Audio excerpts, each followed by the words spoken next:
आम्हाला माहिती मिळाली होती की पोलीस स्टेशन कोतवालीच्या हद्दीमध्ये जुनी शुक्रवारी भागामध्ये एका राहत्या घरी एक महिला अल्पवयीन मुलगी आणि वयस्कर महिलांकडून देहव्यवसाय करून घेते.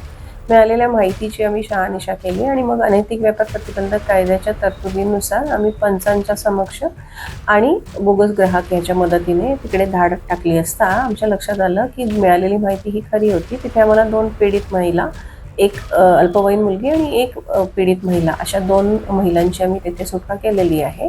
याच्यामध्ये कोमल शेंडे म्हणून एक महिला आहे, जी दलाल आहे या महिलांची आणि मुलींकरताची.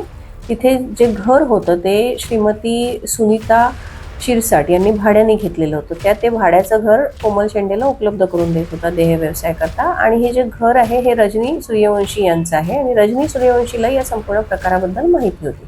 अशा प्रकारे 3 महिला आरोपी आणि 3 महिलांना आरोपी करण्यात आलेला आहे आणि 2 महिलांची आम्ही सुटका केलेली आहे.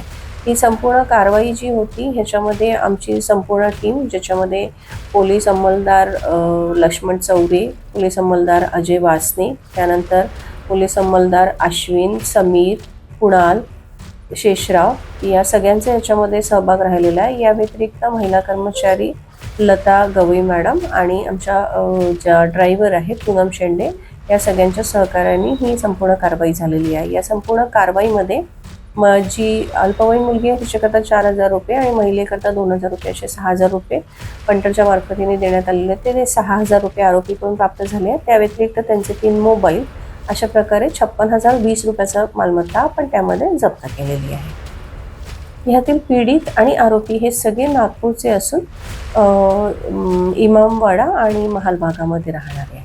आम्हाला मिळालेल्या माहितीप्रमाणे इथे पूर्वी म्हणजे मागील काही दिवसामध्ये किंवा मागील काही महिन्यामध्ये अशा प्रकारची हे संपूर्ण व्यवसाय चालत असल्याची माहिती प्राप्त झालेली होती.